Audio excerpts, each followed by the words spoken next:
Hello, everyone. Welcome to another episode of Q&A about future of science and technology. I had a bit of a gap there because I was away for a week or so.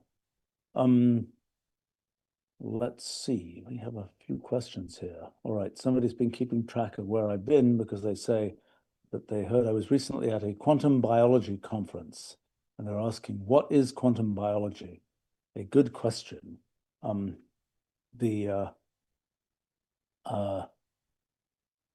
I wondered about that too when I was invited to this conference about quantum biology, and I was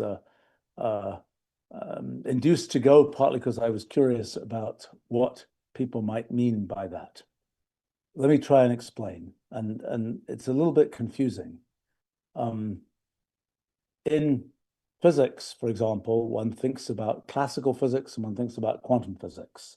That was a division that kind of started 100 years ago with the development of quantum mechanics. And in general, quantum physics tends to be about very small kinds of things like atoms and below, so to speak. And classical physics is kind of what governs the behavior of bigger systems. So what characterizes quantum behavior is, well, partly just they're different kinds of things. So one can say, the word quantum refers to kind of the idea that things are discrete, like the spins of particles are discrete, the energy levels of things are discrete, and so on. That's what the sort of term quantum in its rawest form means. In practice, kind of the way that one thinks about sort of behavior of systems is a bit different between classical physics and quantum physics. In classical physics, for example, when one thinks about the motion of something, there's a definite law of motion. And when you throw the ball, it follows a definite trajectory that is determined by its laws of motion, which depend on gravity, drag if it's in air, things like this. In quantum mechanics, sort of the key idea as it's emerged over the last, 50 years or so, is that things don't follow definite trajectories. They follow a whole cluster of possible trajectories. And what we measure is some probabilistic average of those trajectories. So in other words, in classical physics, definite things happen. In quantum physics, there is this sort of possibility of many things happening. And then there's this kind of tricky business of saying, well, what do we actually measure? What is it about those many things that can happen that we actually perceive? And that's a complicated story that has confused things about quantum physics for the last basically 100 years. I think in our models of physics from the last few years, we have a much better understanding of what quantum mechanics really is, and that it really is associated with many branches of possible history for the universe, both the branching of those paths of history and the merging of those paths of history. That would take us a bit far afield to talk about that kind of thing, but I think we're getting a better conceptual understanding of this difference between classical physics and quantum physics. Classical physics, definite things happen. Quantum physics, there are these many paths of possibility, and some aggregate or average or something of those paths is what we perceive. Okay, so how does this relate to biology?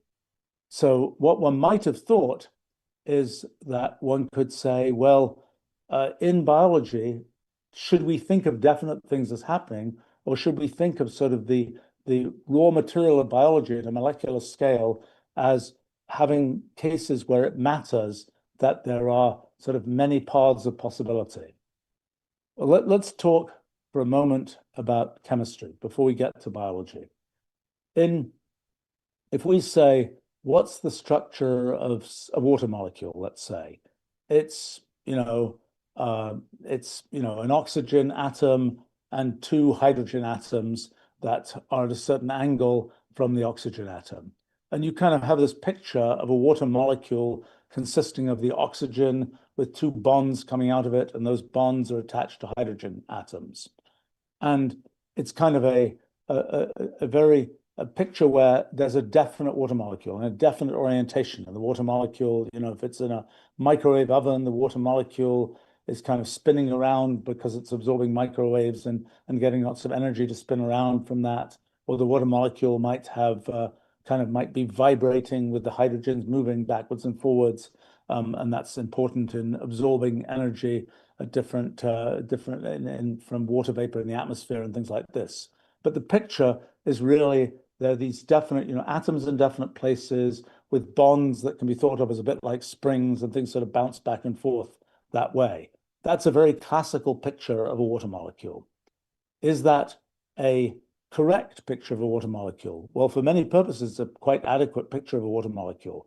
But if you really want to know what's a water molecule really like, you have to use quantum mechanics, and you have to start thinking about thinking about things in terms of these sort of many paths of history and so on. The thing that you can do when you think about these many paths of history is you can say, what's the quantum amplitude for things? Which means instead of saying there's a definite position, let's take the example of a single of an atom of hydrogen, for example. There's a nucleus, in the simplest case, that's a single proton. There's an electron that's somehow somewhere near the nucleus.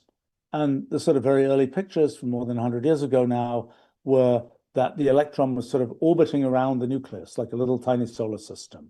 But what became clear when quantum mechanics arrived was that that wasn't really the right picture, that the right picture is that that electron, instead of following sort of a definite trajectory around the nucleus, it's kind of following a whole collection of possible trajectories. And you can represent that collection of possible trajectories by saying there's a certain quantum amplitude that will turn into a probability. It isn't quite a probability yet, but a certain quantum amplitude for the electron to be found at a particular position relative to the proton at the center. And so instead of saying there's an electron, it's going around in this definite orbit, it's at a definite position at every moment of time, you say there's a certain amplitude for it to be at different positions relative to the nucleus. And so then in the case of something like a hydrogen atom, there are a sequence of different energy levels that correspond to different patterns of where the electron will be found relative to the nucleus. Those in chemistry are so-called orbitals. And again, some of the terminology is a bit confusing, but the kind of lowest energy orbital is one where the electron is found pretty close to the proton, but it has equal amplitudes to be in all different directions relative to the proton. Then you get, that's the so-called s orbital. The names of the orbitals are they're named after German words. So somewhat confusingly, it's the s orbital is the lowest one, then p, d, f. Those are the sequence of orbitals. So the first one, the s orbital, lowest energy orbital, lowest energy possible state for the electron. The electron is can be found with equal amplitude anywhere in any direction from the proton. It has a certain distance from the proton, and its average distance is a thing called the Bohr radius, which is a sort of characteristic length, about 10 to the minus 10 meters, of relative to the proton at the center. The proton at the center is 100,000 times smaller than that sort of the average distance at which the electron is found. But so then, so that's kind of the lowest energy configuration. Then the next configuration is the p orbital, and the p orbital, there are three different p orbitals, and they have sort of lobes that come out going sort of up and down. They're in two different directions, and those with those in that situation, the electron is more likely to be found sort of in the up direction, and sometimes further from the nucleus than that Bohr radius, and sometimes in the down direction. But there are several different distinct p orbitals, three of them, that correspond to those the electron being in different orientations relative to the nucleus. Okay, so let's not dive down into explaining sort of all of quantum mechanics here, but the basic point is that when we think about a single atom, we're thinking about not the electron as an indefinite position, but rather the electron can be has this amplitude to be in different possible positions, and the sort of the quantum aspect of it, the original quantum aspect of it is that there are a discrete set of possible kind of levels, like the s orbital, the spherically symmetric one, the p orbital, the one which has sort of the dipole character, and so on, and that there are a discrete set of possible configurations that the electron can be, possible distributions that the electron can find itself in. Okay, so that's for a single atom. The electron is not in definite positions, it's sort of smudged out. Okay, what about for molecules? Well, if you have, for example, a hydrogen molecule, H2, two hydrogen atoms that are, and you might describe that in chemistry as being bound together by a covalent bond. And you might draw that, or you might make your sort of ball and stick model of it as having two balls for each of the hydrogen atoms, and then a stick that is the bond. That's kind of the classical picture of a hydrogen molecule. Well, you can work out the quantum mechanical version of that. There isn't really, there's no bond in the middle. That's just an overlap of possible electron positions. And the sort of full picture of the hydrogen molecule says there's a certain amplitude for, there'll be, in this case of hydrogen, each hydrogen atom has one electron. So together they have two electrons. The full quantum mechanical picture has a certain amplitude, a joint amplitude for each of those electrons to be found in different places. Well, the hydrogen molecule is a little bit tricky to do, but you can solve the hydrogen molecule in quantum mechanics. You can find the amplitude for each of those electrons to be in each different position, and they're correlated. So you have to get the amplitude for one electron to be in this position, another electron to be in that position. It is an approximation to that to say that there's just this sort of bond that connects the two hydrogen atoms together. But so the full kind of quantum chemistry version of this would say, well, actually, it's not that these two atoms are a certain fixed distance apart according to the bond. Everything has quantum amplitudes. There's quantum amplitudes to find electrons in different places, to find protons in different places, and so on. That's the full kind of quantum chemistry version of things. The way that one computes that is using the Schrodinger equation. That's a partial differential equation that tells one for the so-called wave function or quantum amplitude, it's that as a function of the position of all of the different elements, the electrons. Usually you only think about, in the simplest case of quantum chemistry, you assume that the nuclei are kind of fixed because they're a lot more massive than the electron. I mean, to give a sense of that, a proton is 1836 times, 1800 times more massive than an electron. So it's so you can, when the electrons are sort of whizzing around and doing different things, the nuclei are much more sluggishly hanging out there. It's a so-called Born-Oppenheimer approximation of quantum mechanics, assumes that the nuclei just kind of stay put, and it's the electrons that are kind of having all the action, so to speak. But in any case, in using the Schrodinger equation with considerable computational effort, you can solve the Schrodinger equation for something like the hydrogen molecule. Well, so can you do that? It gets more and more complicated, more and more kind of variables in the partial differential equation and so on, more and more difficult to kind of do the numerical computation. There's an additional complexity, which is that electrons obey the exclusion principle. They're so-called fermions. That means that sort of two electrons can't be in the same state at the same time, and that is reflected in the case of the equation in this operation of anti-symmetrization, which is kind of a constraint on how the solutions to the equation can look. And that creates even more difficulty in actually solving these equations, either in analytical form or numerically on a computer. So, or analytically on a computer for that matter. But in any case, the main point is you can represent, you can do, in principle, quantum chemistry, where instead of balls and sticks and so on for atoms and bonds and things like this, you're actually taking account of all these different amplitudes for all these electrons and other things to be in different places. Quantum chemistry is pretty hard. And if you just sort of say, well, I've got this whole collection of atoms, how will it fit together to make a molecule. In principle, you can work that out using the equations of quantum mechanics and so on. In practice, that's not really possible for molecules with more than at most tens of atoms.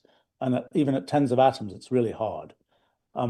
So sort of the full quantum picture of how all these things fit together, really difficult to do. It's also very confusing because for something like a water molecule, one of the things, I mean, this is a sort of deep can of worms. Okay, so I mentioned that with a hydrogen atom, that the lowest energy configuration of a hydrogen atom has the electron with equal amplitude in all different directions. It's a spherically symmetric orbital. Okay, well, it's a general rule about how quantum mechanics works that the lowest energy configuration of systems tends to have that spherical symmetry property. So if that's the case, how can we have a water molecule where we say there's a water molecule with definite positions for the hydrogen atoms, and it's a water molecule that has this orientation? Why isn't it the case that the sort of lowest energy version of a water molecule is a water molecule that's kind of where all directions are equal, and you can't really say that it's an oxygen with hydrogen sticking out in a definite orientation? This is a tricky point, and it has to do with one of the many pieces of messiness in quantum mechanics. And okay, so in the case of an electron in a hydrogen atom, you say, well, there's a quantum amplitude to find the electron in different positions relative to the nucleus, and all different directions have equal amplitude. But if you actually, quotes, measure where the electron is, then you can come to the conclusion, yeah, the electron was in this definite place.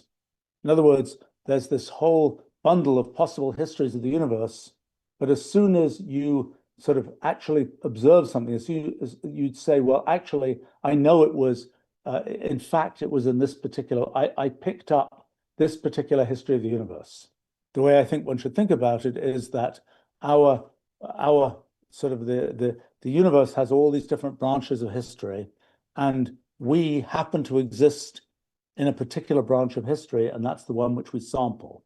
So even though the sort of the equations say the electron has equal amplitude to be in all these different directions, once we've observed where the electron is, then we know the electron was in that definite direction.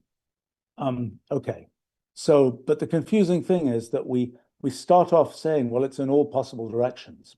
In the case of a water molecule, we might say, well, it could be in all possible orientations, but the fact is we imagine it using our sort of classical physics thinking to be in this definite orientation that corresponds to our ball and stick model. And the question is, why is that a reasonable thing to do, to think about it in terms of being in a definite orientation? And the rough answer to that is that just as in the case of an electron with a hydrogen atom, we make a measurement on it. We do that by having it go through some magnetic spectrometer or some such other thing, and it has that the atom is led to go either to the left or the right or something like this. We take an action that causes us to effectively make a measurement on it. Well, a water molecule just hanging out near other water molecules, the picture is that all those other water molecules are, in a sense, taking actions on the first water molecule. In effect, all those other water molecules are sort of continuously measuring the water molecule that we're interested in. And so that means that this thing where we say, well, it's in a definite orientation is sort of a reasonable thing to do because the environment is somehow continually making measurements on that water molecule. This is a complicated thing, and people, I have to say, the pros often get extremely confused by this issue. But I think the right picture is that it's the sort of the water molecule can be thought of in this sort of classical way with balls and sticks and so on in a good approximation because it is kind of continually being jiggled by other water molecules, which is like sort of an experiment being done, but it's continually happening. The experiment being like the experiment being done that determines where the electron in the hydrogen atom was. Okay, so this was a long story about sort of quantum chemistry, and the most of the time when one does chemistry, you use at best semi-classical methods, which typically means, well, you have a molecule, it's more or less balls and sticks, but there's there's a certain amount of noise. The molecule is sort of being perturbed, and that kind of represents sort of quantum processes, quantum effects. Usually molecules are perturbed by the presence of heat. The temperature determines, temperature is the kinetic energy, the energy of motion of things. And if you have little molecules like water molecules, for example, they can just be whizzing around and maybe rotating or something like that. If you have a big molecule like a protein, it's a big floppy thing. And maybe a water molecule crashes into it, and then it will make the protein deform in a certain way, and so on. Well, usually kind of the analysis of what happens to the protein molecule is something which is kind of done at the level of more or less balls and springs and sticks and so on. It's a big, let's say you have a protein molecule with with 1 million atoms in it. Well, it's completely infeasible to do quantum chemistry where you're solving the Schrodinger equation for all of those different atoms. Instead, you take a semi-classical approximation where you think of the molecule as being a bunch of masses corresponding to the atoms and a bunch of spring-like things corresponding to the bonds between those atoms. That's just an approximation to what's happening at the true quantum chemistry level. But then you're doing computations on those molecules, and that's already very difficult. Typically, the thing that is sort of the high-tech piece of this is so-called force fields that are the things that determine for two atoms what are the forces between those two atoms. So roughly, for example, if the forces of if you had atoms that were charged, ions, then roughly at least at long distances, the forces will be determined by electrostatic forces, and they would be an inverse square law of attraction. Let's say if the molecules were with opposite sign charges. But in fact, the forces between molecules are more complicated. There are very common cases, so-called van der Waals forces, where actually the thing called the Leonard-Jones potential, where at long distances, the force between two neutral atoms, not ions, but atoms where there's a sort of a match between the electric charge of the nucleus and the electric charge on the electrons, neutral atoms roughly attract each other in a way where the force of attraction goes down like 1/r⁶. It's actually sometimes 1/r⁶, sometimes 1/r⁷. Those are so-called van der Waals forces, and neutral atoms will attract each other by those forces. Then at short distances, the atoms kind of start repelling, usually by the 1/r⁴ force law. So roughly, it's 1/r⁶ minus 1/r⁴ is kind of that's the so-called Leonard-Jones potential between two atoms. So sort of the high-tech thing in working out how molecules behave is to have those force fields, those laws of attraction and repulsion between atoms. And the thing I told you is just a rough approximation to kind of your average simple atom. In reality, the force fields are more complicated and depend on which type of atom you're dealing with, and so on. But that's where a bunch of sort of fancy supercomputing gets done, and custom computers get built to try to do the most accurate figuring out of the motion of molecules based on those kinds of force laws. And so a not untypical thing, I mean, the best efforts these days are looking at the motion of molecules on timescales of order femtoseconds. That's timescales of order 1,000 trillionth of a second. That's enough that you kind of see the wiggling of electrons at the level of that at speeds that correspond to, you see the kind of timescale of wiggling at frequencies that are not quite the frequencies of light, but at least the frequencies of microwaves and things. And so you're getting sort of this series of configurations of molecules down to the level of what happens every femtosecond. And one of the things that's really tricky about quantum chemistry is that there's there's motion on many different scales.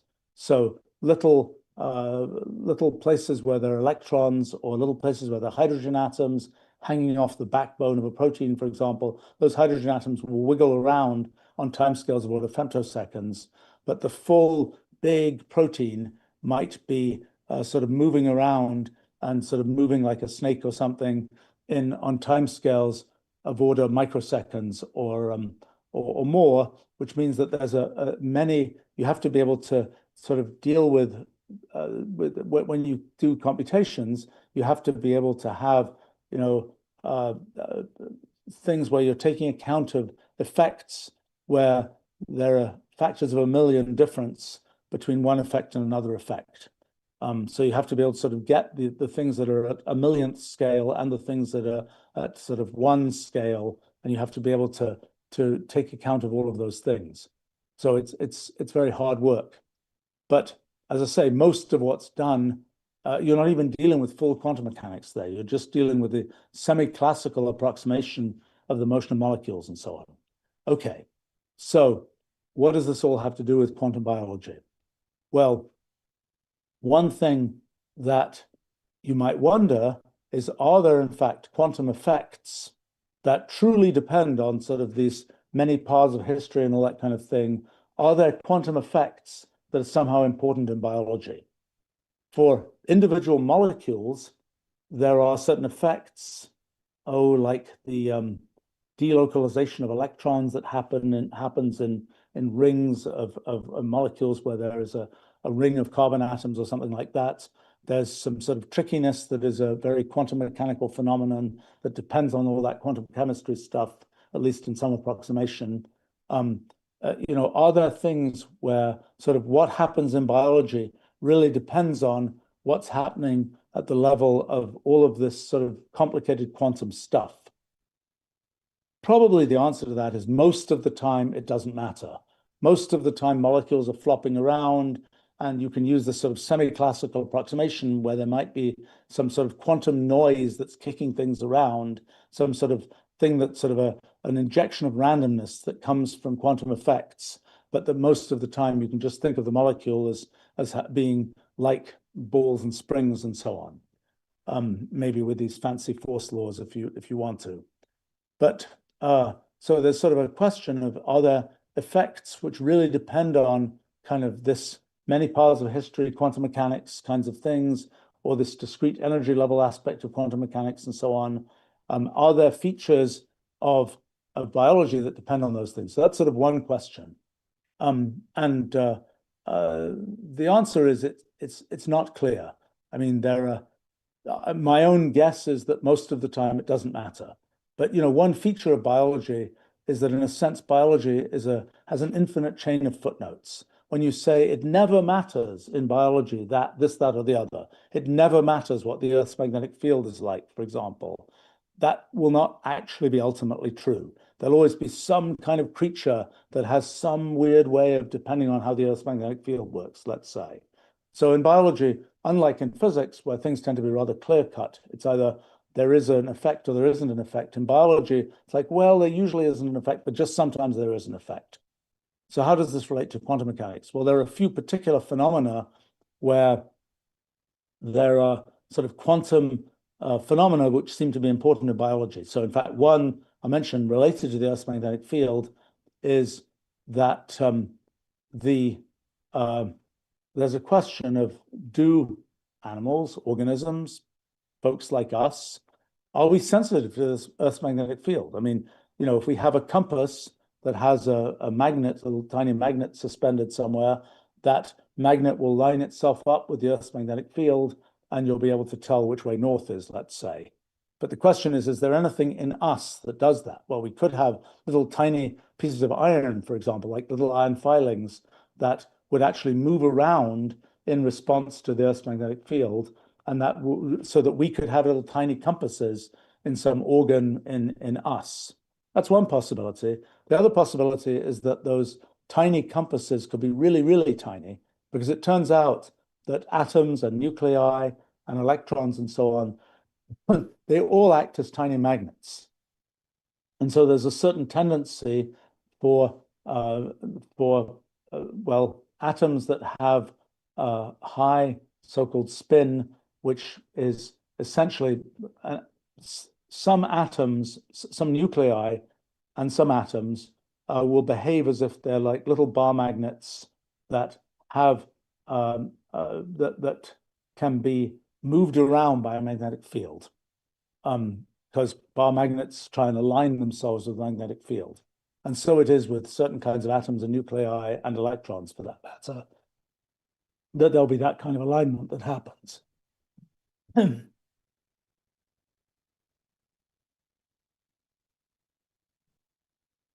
So,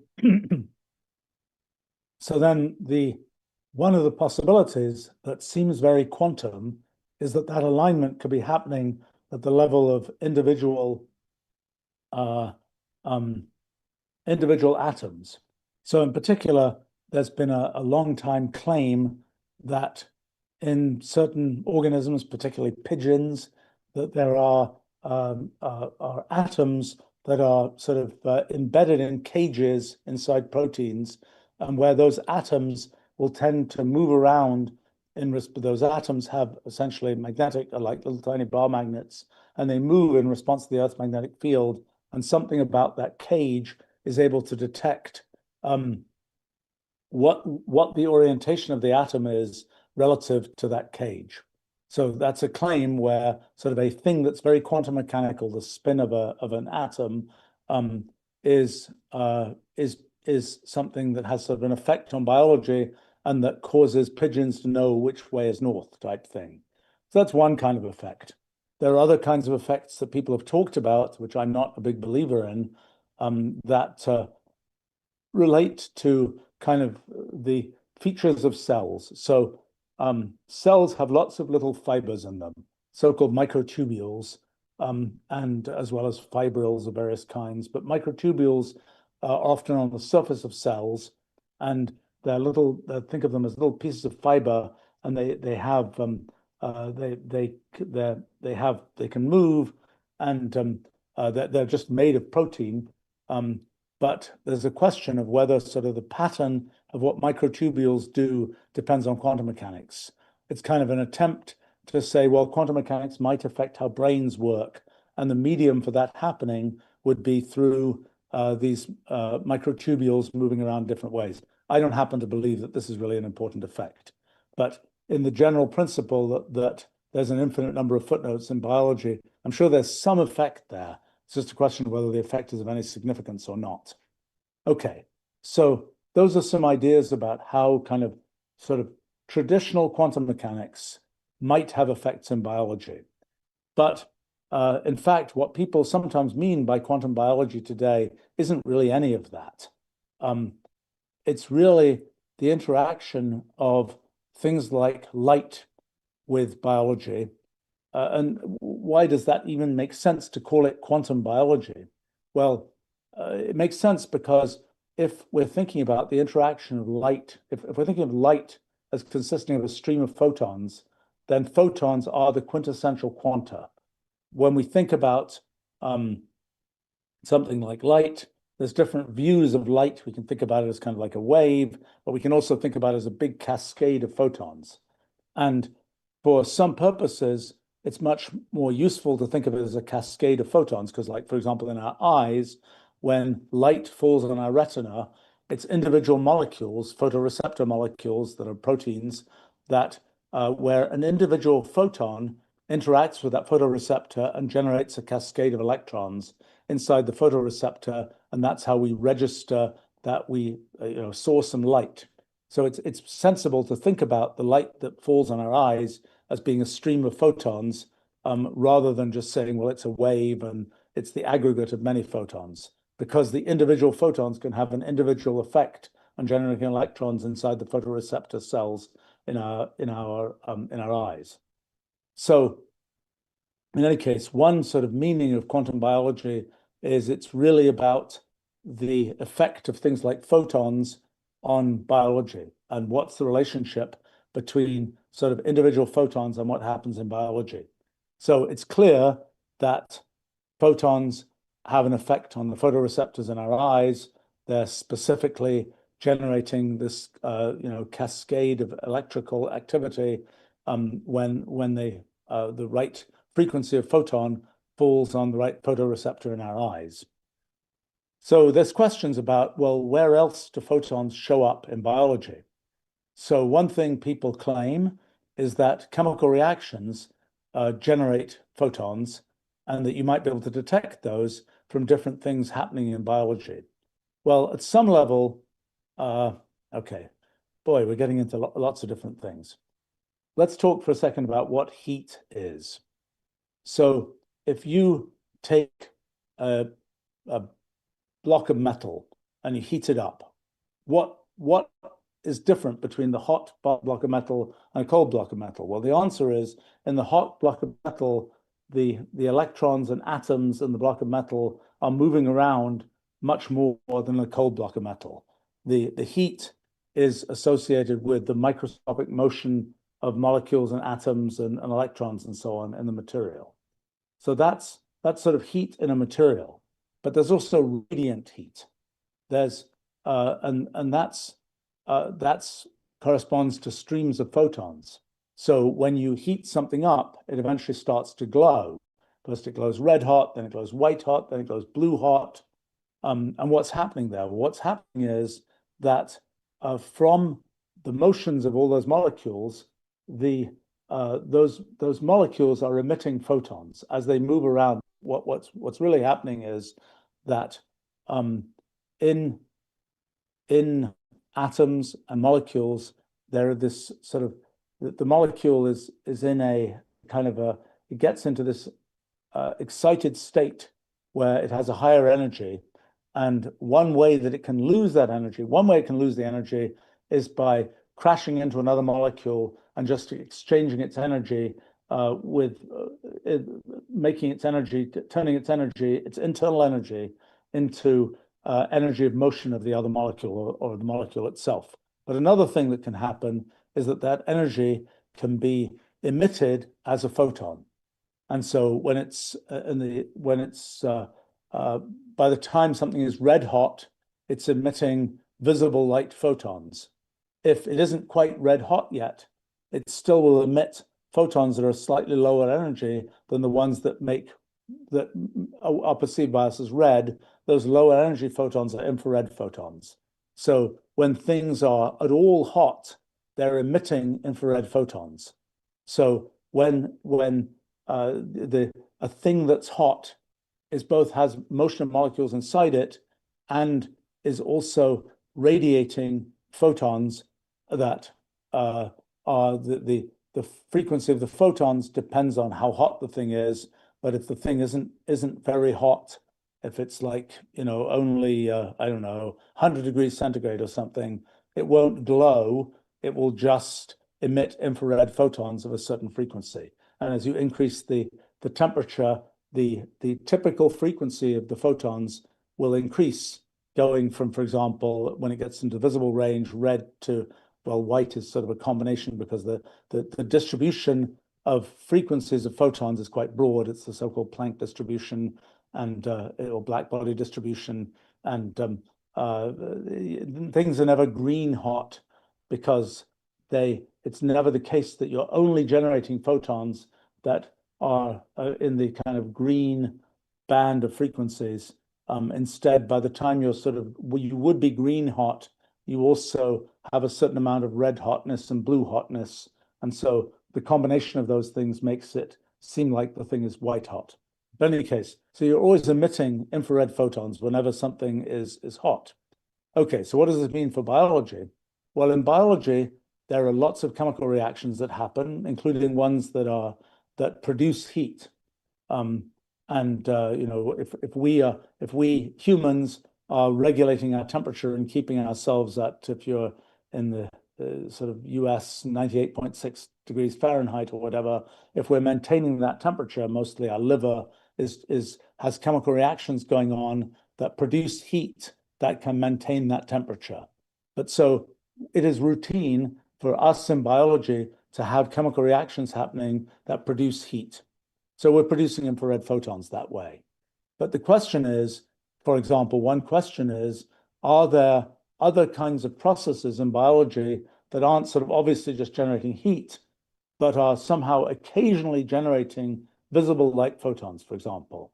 In other words, is it the case that sort of we all glow in the dark just a bit because of chemical reactions that happen in us that produce a small number of visible light photons?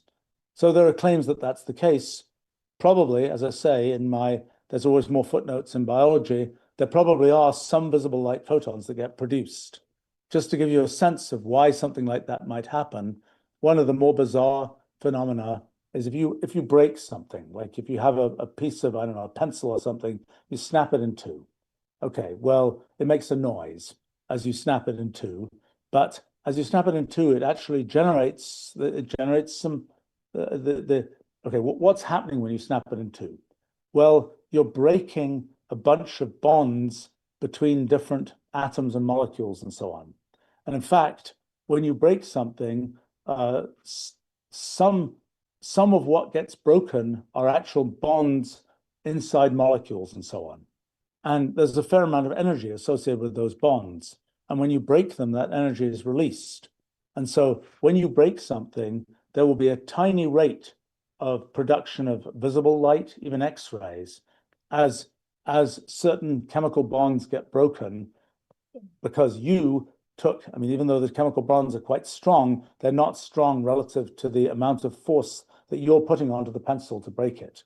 Each individual bond is absolutely a microscopic energy compared to what you're putting into the pencil to break the whole thing. And that breaking action that you make, somewhere down there, there'll be at least a few actual chemical bonds that get broken. And the result of breaking those bonds is to produce photons that have quite high energy. So you actually produce, in breaking things, actually produce visible light, tiny amount, even tiny amount of X-rays. So it's probably unsurprising that in biological reactions, biological chemical reactions, that there's a small rate of producing, for example, visible light and so on. Is it measurable? Is it important? Is it diagnostically important? I don't think one knows yet. But that's an example of something that you could think of as being a quantum biological phenomenon, because it sort of involves quanta, like photons. It's a little bit of a stretch, because you might think that when you're saying quantum biology, you mean kind of the quantum chemistry thing, but that isn't an example of that. And so you can ask a bunch of questions about whether, what effect, for example, things related to photons have on biological organisms.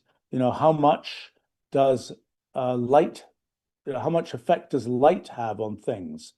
How much effect does magnetic fields, do magnetic fields have on things? I think one of the things that has become sort of interesting in recent times is that, well, one thing is, how far does light get when you shine it into you? So, you know, you take a flashlight, you put it on one side of your hand, well, you see some light coming through the other side of your hand. It typically looks very red. It isn't red because there's blood in your hand or something like this. It's red for the same reason that sunsets look red. It's red because if you look at white light, which consists of all different possible colors of light, it turns out that blue light is more easily absorbed by things than red light. And so, for example, when you see a sunset, you're seeing what's left over, that the sun looks red because the blue light from the sun is producing both red light and blue light and other colors of light, but the blue light is kind of scattered away. It's absorbed in the it's basically, well, it's basically absorbed by the air. It's not quite absorbed, it's actually scattered in a different direction, which is why the sky looks blue, because you're getting light that came from the sun, but it's being, the blue light, more than the red light, is being scattered in directions away from the sun. But when you're looking straight at the sun, what you see is, well, in the case when the sun is high in the sky, you're just seeing kind of the lots of frequencies of light.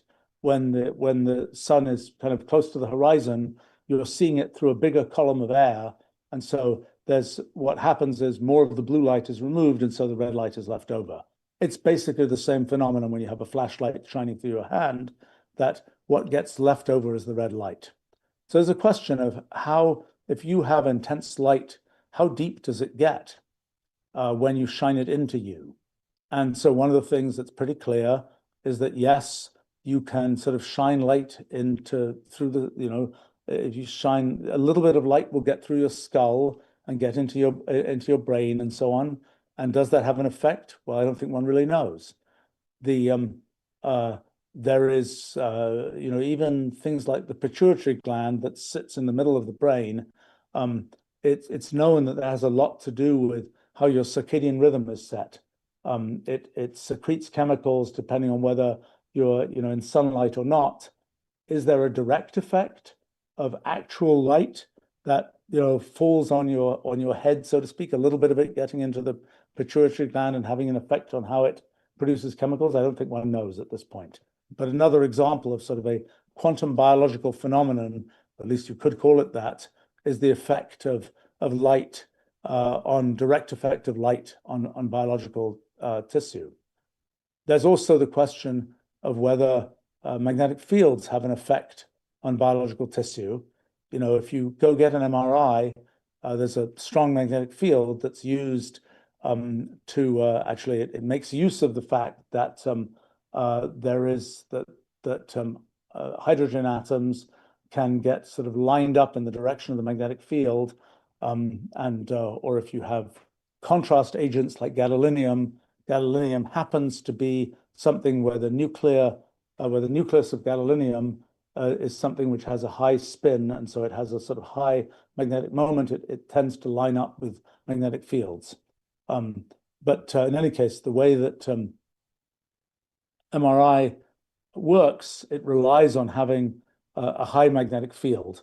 And so if you get an MRI done, it's kind of, so for all we know, what appears to be the case is that we just don't notice that magnetic field. Nothing, it has no effect on us. It has an effect on the hydrogen atoms in us, and that effect can be sensed by looking at the emission of microwave radiation from those hydrogen atoms and so on. But as far as us as biology, it doesn't seem to have any effect. Is it really true that magnetic fields have no effect on us? Well, there's some evidence that it does have some effect. As I mentioned, for pigeons, it's believed that there are particular kind of structures where the Earth's magnetic field, which is quite weak, very weak, it's 100,000 times weaker than the magnetic field in a typical MRI, that the Earth's magnetic field can be sensed by a pigeon. And an interesting question I don't know the answer to is what happens if you put a pigeon in an MRI machine? I wonder what the answer to that is. I don't know. It may be, as is often the case with these sensory organs, that if it's sufficiently overloaded, the brain just doesn't sort of register anything that's happening. But there are definitely questions about that. In any case, there are sort of these kinds of phenomena that are sort of the direct effect of things about photons, electromagnetic fields, and so on biology.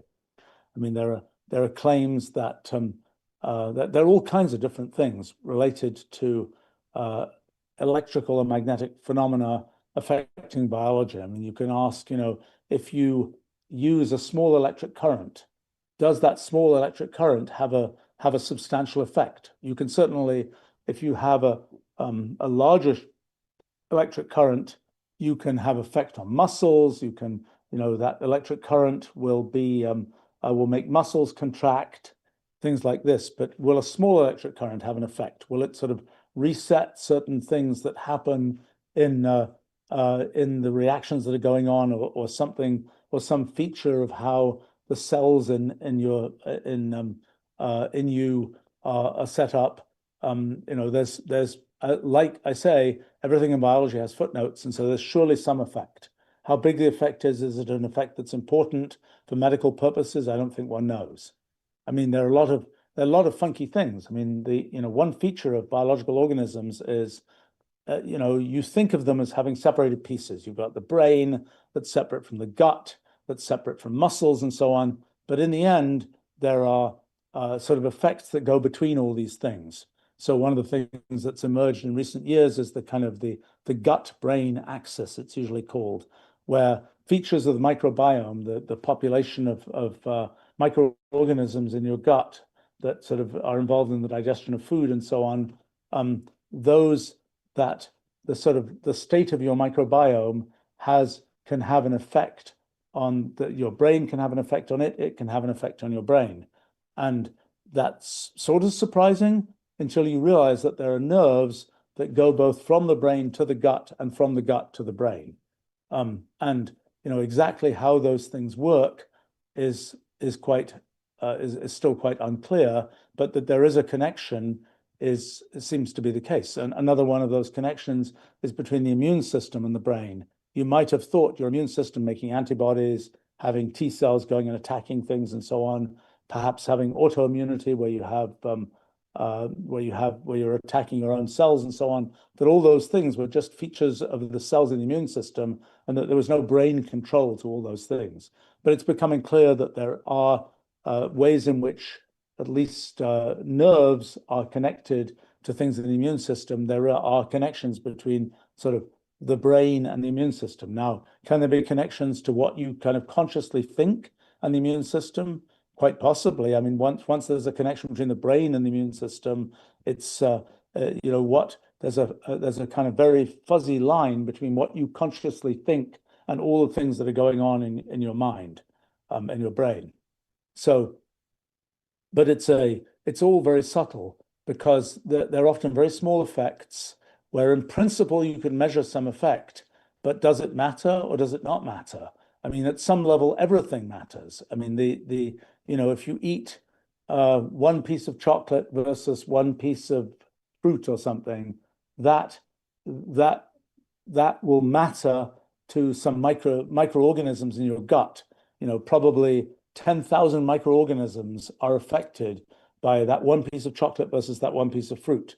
But do the fact that those 10,000 microorganisms end up doing this versus that, does it have an actual consequence to you that's of any perceptible importance in sort of your medical history or whatever? One doesn't know. I think the thing that even confounds things even more is when you're thinking about, what has a medical effect? Well, as I mentioned, the brain affects things in the body, from the immune system to the things probably about the microbiome to all kinds of other things. Things that we think of as not being under conscious control actually are to some extent under conscious control. I mean, I don't know, you can end up, if you have enough of a sort of a shock of, something sufficiently surprising happens, you can miss a beat with your heart, so to speak. And that's, although the operation of the heart is governed by pieces of the brain that are not directly connected to your thinking, that there are claims that some people can mediate their heart rate just by thinking, but most of us can't do that. Most of us, if we run upstairs or something, our heart rate will go up, but that's for reasons that have nothing to do with us thinking about running upstairs, or at least we don't imagine so. It has to do with the sort of lower level action of our brains.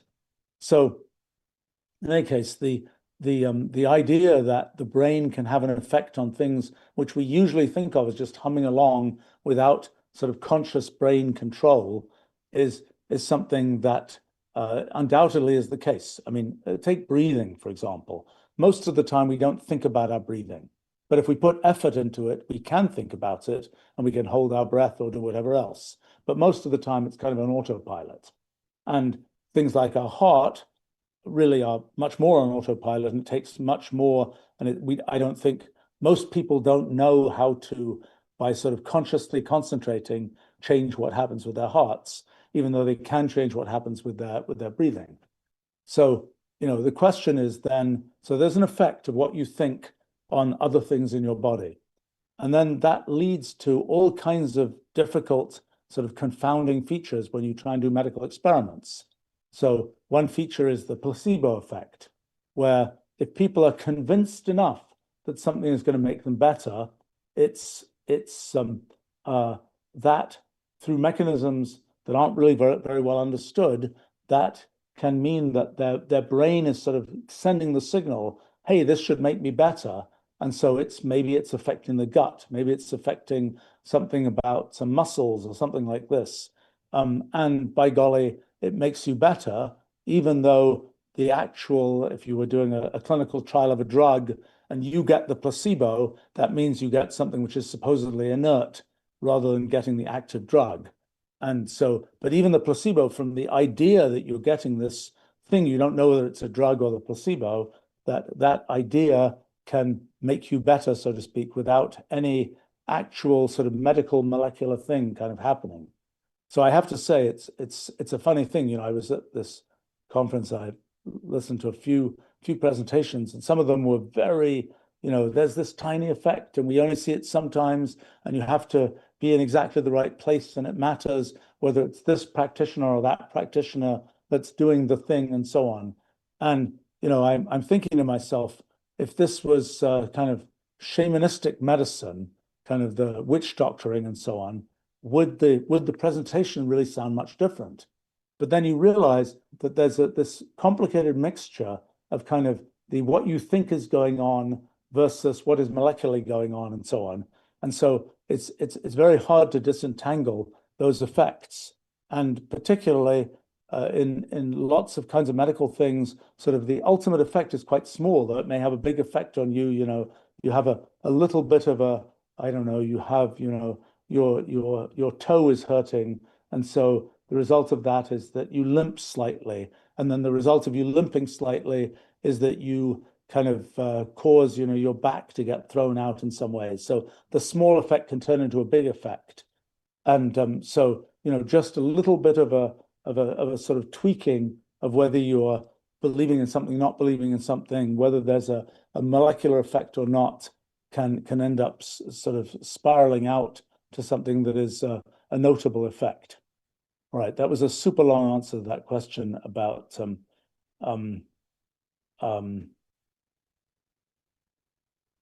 quantum biology. Let's see. Well, there are questions here.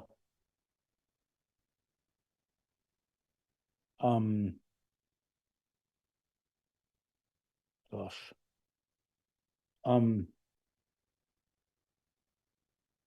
There's a question here about from Limit about, are mass spectrometers smaller when built on the moon? I don't think so. What is a mass spectrometer? The chemical elements are distinguished by having different numbers of protons in the nuclei of atoms. So hydrogen has 1, helium has 2 protons, lithium has 3, et cetera, et cetera, et cetera. The nucleus also contains neutrons as well as protons. And so you end up with nuclei with different numbers of neutrons plus protons. So for example, standard hydrogen has just 1 proton, deuterium has a proton and a neutron, tritium has a proton and 2 neutrons. And for heavier elements, there'll often be 5 or 10 stable isotopes with different numbers of neutrons. Okay, what does a mass spectrometer do? A mass spectrometer takes whatever material you have and you smash it into atoms, and then you're trying to find out how many atoms of different atomic weights do you have.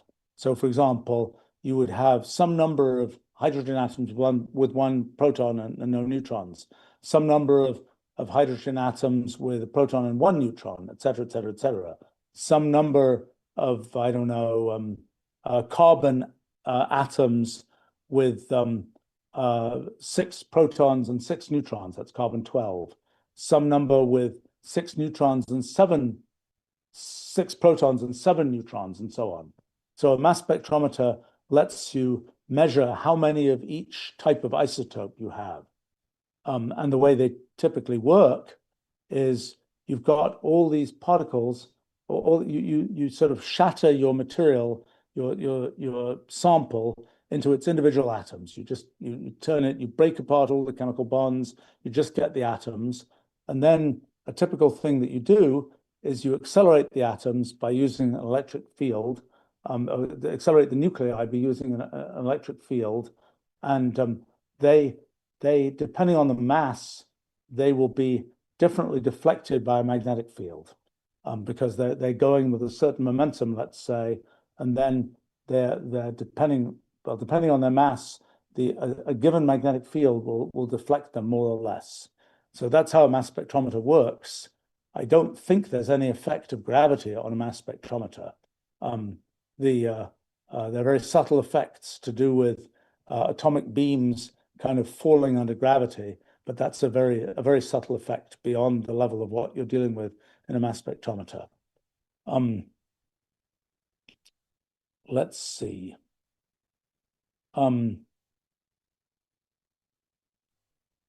Well, there's a question here about saying something about quantum algorithms versus traditional algorithms from Arif. Well, okay, so I talked about how in quantum mechanics there are sort of these many threads of history, and the kind of that's what sort of happens inside a quantum process. When we are perceiving something quantum mechanical, we have to kind of knit together all those threads of history to come up with a definite conclusion. So the idea of quantum algorithms is to make use of these many sort of parallel threads to do different computations in each thread. So the classic example of this is factoring integers, where if you want to know what are the factors of 3,722 or something, you could say, well, I'll try dividing that by 2. Great, it divides by 2. So 2 is a factor. I can try dividing it by 3. I don't know whether 3 is a factor. No, it isn't in that particular case. But in any case, you can try dividing it by each different number, and that if it divides exactly, then that number is a factor, and so on. Well, in a classical computer, roughly, to know how to factor that integer, you'd have to try dividing it by each successive integer.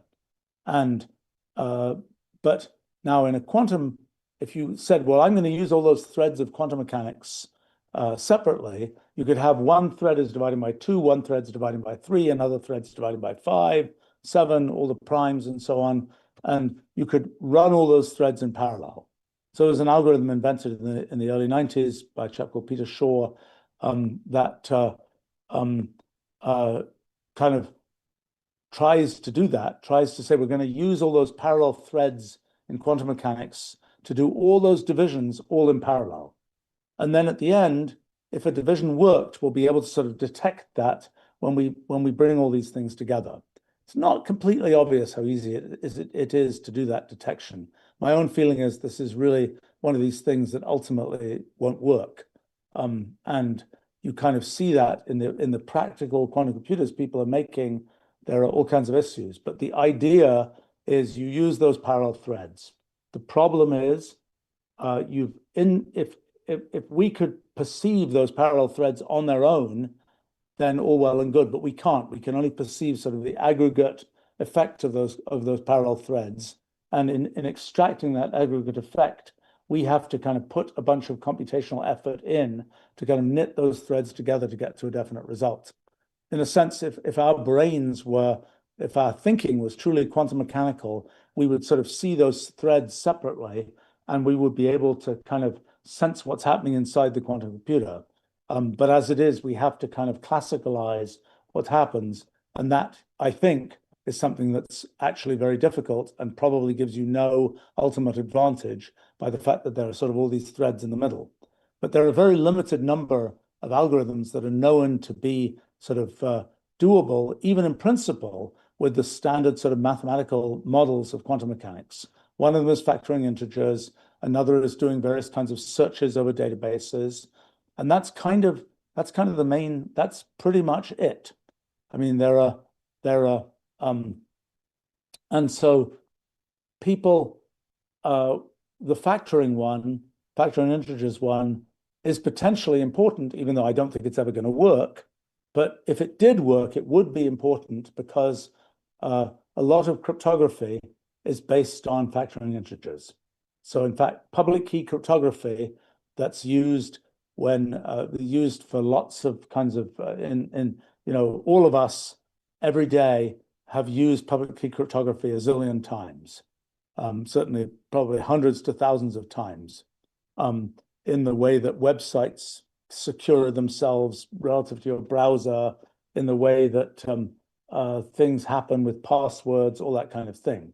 I mean, the basic idea of public key cryptography is that it is sort of you can have a key that allows you to encrypt something that's different from the key that allows you to decrypt something. So I can publish my public key and say, hey, here's a way that you can encrypt a message to be sent to me, and everybody knows how to do the encryption, but only I have the private key that allows me to decrypt the message. And a bunch of public key cryptography, in fact, essentially all of it, is ultimately based on the apparent difficulty of doing factoring. And roughly the way it works is that sort of one way round, you're multiplying numbers together to get a number, and the other way around, you're taking a number and breaking it into its factors. And taking a number and breaking it into its factors is hard, but multiplying numbers together to get a number is easy. And that's where the sort of security of public key cryptography comes from. So if a quantum computer could just immediately take all of those factoring problems and make them easy, then there'd be a problem with public key cryptography. And sort of in a day, if the quantum computer worked in a day, all of that public key cryptography would disappear, would not be secure anymore, because the thing where you assume that it's really hard to break it, to figure out a key without being told the key, wouldn't be hard anymore. And so it wouldn't be a secure system. So I don't think this will happen. I think that it's not something, I think, as I say, that the effort of measurement is sort of not accounted for in the usual formalism and is actually too large. But if you imagine that it could happen, then in a day, sort of all standard public key cryptography would sort of be made insecure. So people sometimes talk about, post-quantum cryptography. This is kind of a little bit of a fake, because what it means is there are some algorithms, particularly so-called lattice algorithms for cryptography, which don't immediately depend on the difficulty of factoring. And so it's a tricky story. Nobody's shown that there is no quantum algorithm that can break, even in principle, these other forms of cryptography. It's just no such algorithm is known yet. Okay, there's another tricky thing, which is that there's cryptography, public key cryptography, actually cryptography in general, but public key in particular, depends on this idea of so-called NP problems, computational problems. So an NP problem it stands for non-deterministic polynomial time problem. An NP problem is one where sort of knowing that you have the right, if you could guess the answer to the problem, you can check that the answer is right very quickly, but systematically finding the answer without knowing it can be very hard, and you may have to try sort of exponentially many possibilities in principle. So cryptography in general and public key in particular is based on these NP problems, which are sort of easy in one direction and hard in the other direction. Okay, so it turns out that there's notion of NP completeness, which is certain kinds of problems, which are NP type problems, have the feature that they are complete for NP, which means if you can solve that problem, you can solve any problem in NP. So in other words, if it becomes easy to solve one of those NP complete problems, then immediately all NP problems become easy to solve. So for example, there are NP complete problems to do with whether a particular logic expression can ever be true for any assignment of truth values to the variables. There are NP complete problems that have to do with whether you can find paths of certain kinds through graphs. What in practice NP completeness means is that given any one of these problems, like the thing with logic expressions or the thing with graphs, there's a way to encode one problem in the other problem. So instead of a graph, you could take your graph and you can just say, well, which edge is connected to which other edge, and that would turn into a term in the logic expression, and so you can show an equivalence between the graph problem and the logic problem. So NP complete problems, all of them are ultimately equivalent to other ones. They can all be encoded in each other. So if you could break one NP-complete problem, you've broken them all. And if you can break one NP-complete problem, then all cryptography basically fails. You just can't you can't solve the problem of having something which is kind of easy to encrypt but hard to decrypt. Because essentially, as soon as if you can solve all NP problems, then the thing is only hard to decrypt because you don't know the key. But if you knew the key, it would be easy to decrypt. But it's an NP problem to go and say, well, that means it's an NP problem because it's easy to check you got the right answer. It's easy to do the decryption if you know the key. But if you could solve all NP problems, then you could just find those keys easily, just like in the factoring case I was mentioning. You just do all those pieces in parallel. You try all these numbers in parallel to see whether you've got it. Well, in any case, so NP-complete problems, if a quantum computer could, I don't believe it will, but if it could solve an NP-complete problem, then all cryptography just crumbles. Well, so the fact that there's a quantum algorithm, at least even in principle, for factoring, what does that mean? Well, it turns out factoring has never been shown to be NP-complete. Maybe it is, but that hasn't been proven. So what we know is there's a quantum algorithm for factoring, but factoring isn't NP-complete. And that leaves the possibility that the quantum algorithm, so far as we know right now, there is no quantum algorithm which crushes general NP-complete problems. We have a quantum algorithm which in principle crushes factoring, but factoring isn't NP-complete. So that means that cryptography is still okay because we don't have a quantum algorithm that crushes all NP-complete problems, only the class of NP problems that correspond to factoring. So that's why people talk about post-quantum cryptography.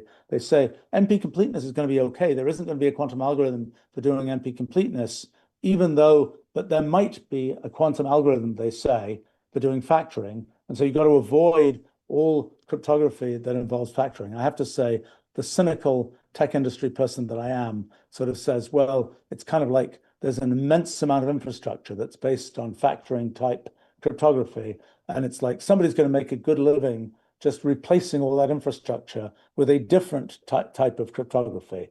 I don't think that we have evidence that if quantum computers could be made, which is a very big if, which I don't think is real, then, and then we say, if quantum computers can be made and quantum computers can crack factoring, but not general NP-complete problems, and not these other kinds of lattice problems and so on, then it will be worth, reinstalling, making your system work with these other forms of factoring. I have to say, I saw something just maybe yesterday. I was SSHing into a machine, doing secure connection to a machine, and it has a message that says these keys are being stored, and be careful because these keys might be stored way into the future when quantum algorithms become possible, and then somebody can go back and take the key that you have here and go back to what you were doing now and use that to break into your computer. And I was like, I was kind of rolling my eyes because the chain of dependencies where that message actually makes any sense is very bizarre. So I'm not holding my breath for this all being relevant. Let's see. Gosh, well, there's a very different question about from Envo. Are we likely to see advances in targeted chemotherapy soon? Actually, it's not completely unrelated to the quantum biology questions. So, well, what is chemotherapy? When you get a tumor, and presumably all of us get tumors all the time, but they mostly don't get very big, and our immune system kind of eats them up. But when we get a tumor that's big enough to cause a problem, then what's happening is that cells of some type are just replicating. And in life as we know it today, we all grow to a certain size and then we stop growing. But tumors didn't get that message. Tumors are sort of a more primitive form of life that just keep growing and keep growing and keep growing. And that's a problem because we have, tens of trillions of cells in us. But if we suddenly have a tumor with 10 trillion cells, it can disrupt lots of other things that are going on, and that's bad news. So the question is, how do you get rid of these things? Well, you can just cut them out if they're a solid tumor somewhere, maybe if they don't leave over little pieces. But the other thing you can do is you can say, well, what's special about the cells that are in the tumor that's different from cells in the rest of your body? And can you essentially poison the cells in your tumor without poisoning the cells in the rest of your body?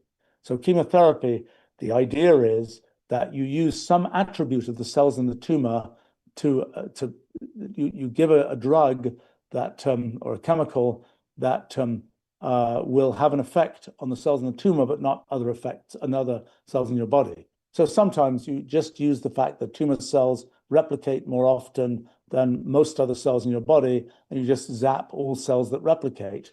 But if you're lucky, the tumor cells will have some particular characteristic. They will be cells of a certain type that have certain receptors on their cell surface, and you can just say, I'm going to send in some chemical that will just go and attack cells that have that particular receptor on their surface.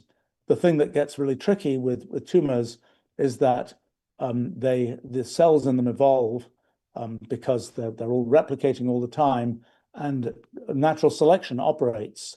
And cells that sort of are evading the chemotherapy, for example, there'll be more of those cells, and so you'll have to change the tumor will kind of change its character, and that's a big trickiness. And certain kinds of cancers have more of that kind of trickiness than others, and it's a difficult business. And sort of some of the modern methodologies involve saying these are the different kind of mutation pathways that tumors typically follow.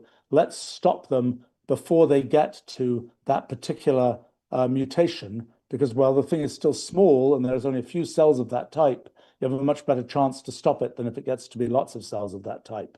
So one of the things that is one of the sort of technologies is, and another thing to say is that one of the surprising things about chemotherapy is that using many drugs at the same time has often been found to be much more effective than just using one at a time.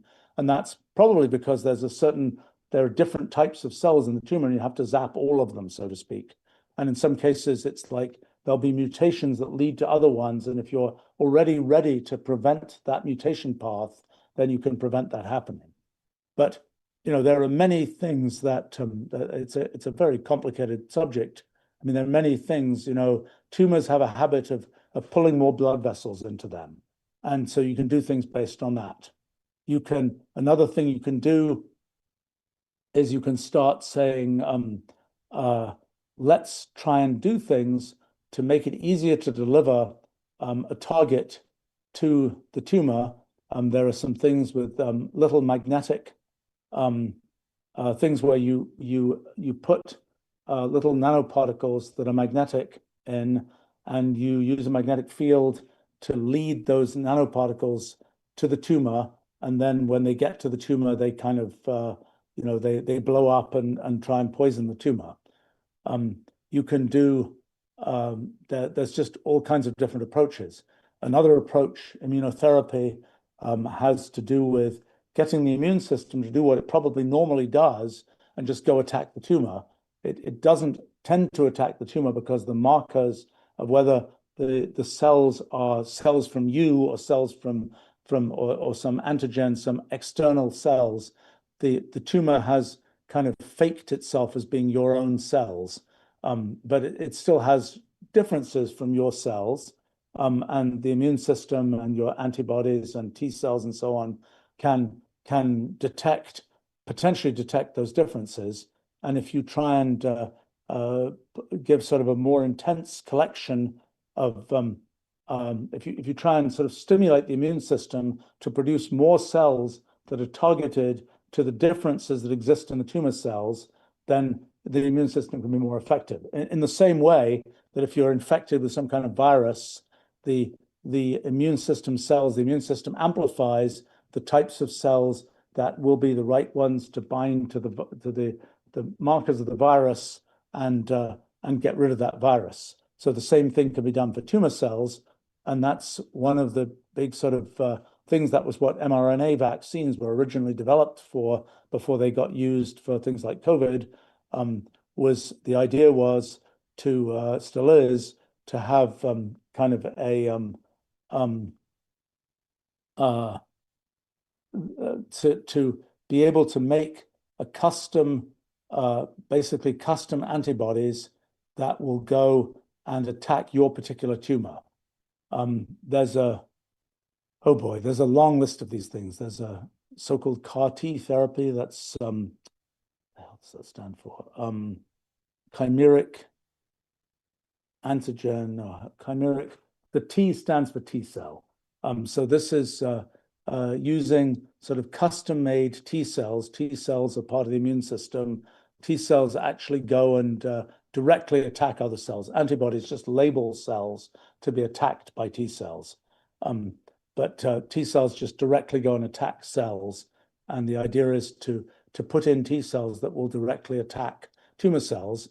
And that's something that's actually worked in some trials spectacularly well for leukemias and things like that, where the cells that are replicating without limit are just individual cells like blood cells and so on, rather than a piece of solid tissue, so to speak.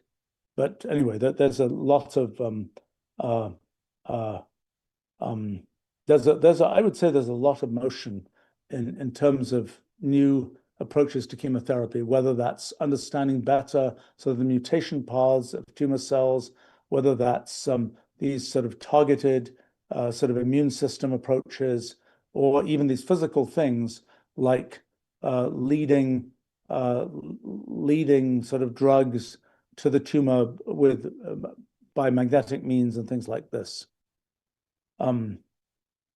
which is all quite encouraging. I think I need to go to my day job here. I'm just gonna, I'll address one more question here from X7. It says, when you put a stem cell into the heart, it becomes a heart cell. So maybe it's based on neighbors what type of cell something becomes. Is that something that we've explored with cellular automata, et cetera, et cetera, et cetera? You know, the premise here, when you put a stem cell into the heart, it will become a heart cell. That was a claim made about 10 years ago. It doesn't seem to have panned out very well, unfortunately. It would be very nice if you could say, I'm just going to inject stem cells and they'll migrate to the places where they're needed and differentiate into the types of cells that are needed. It doesn't seem to work that way. In practice, when people make stem cells, you can reprogram sort of any kind of cell using this sort of cocktail of chemicals, the Yamanaka factors. You can reprogram any cell to go back to sort of its stem cell state, where it is a pluripotent stem cell, where it has the potential to turn into anything.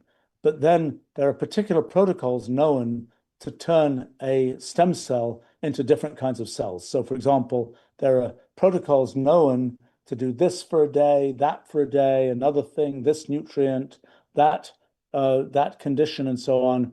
And in 10 days, you'll have a heart cell. Or in 70 days, you'll have a brain cell. And they're things which sort of cry out for being automated in terms of automated labs and so on. But you kind of are tending your stem cells to get them to turn into a certain kind of differentiated cell.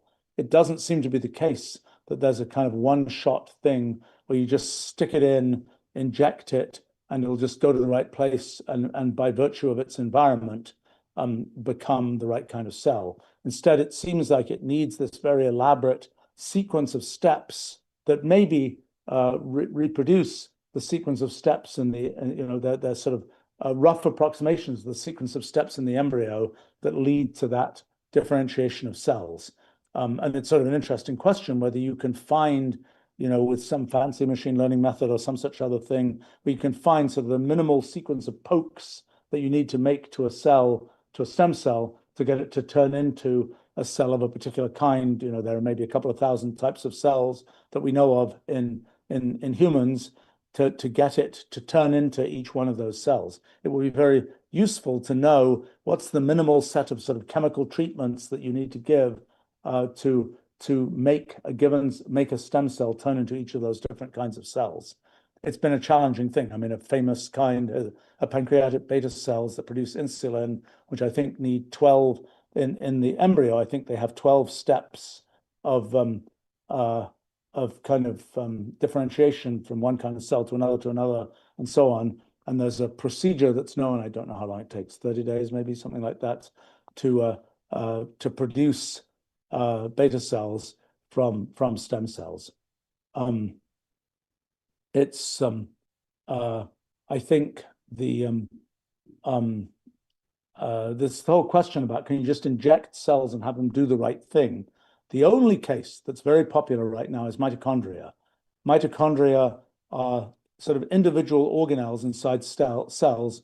Probably 3 billion years ago, they were probably independent bacteria that got ingested into a cell and became the energy source for all of our cells.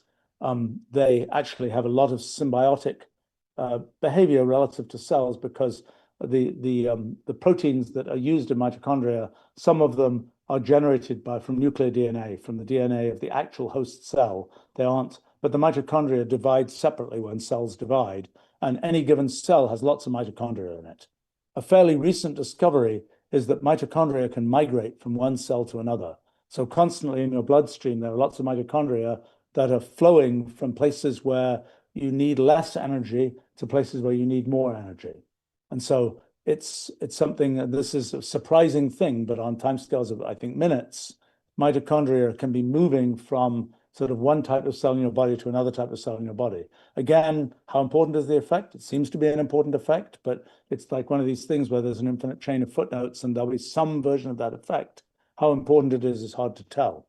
But that means that it becomes interesting to try and say, well, let's just give you better, stronger, healthier mitochondria. And that's something where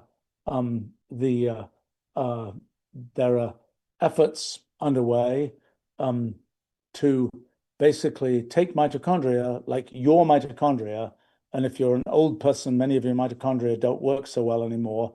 But you can select some which do work well, take those and start replicating them in a bioreactor, and just something that just grows more and more cells. You get more and more and more mitochondria that are nice, healthy, strong mitochondria. Then you inject them into yourself, and then you potentially have sort of a younger, healthier set of mitochondria that can add more energy to different cells in the body.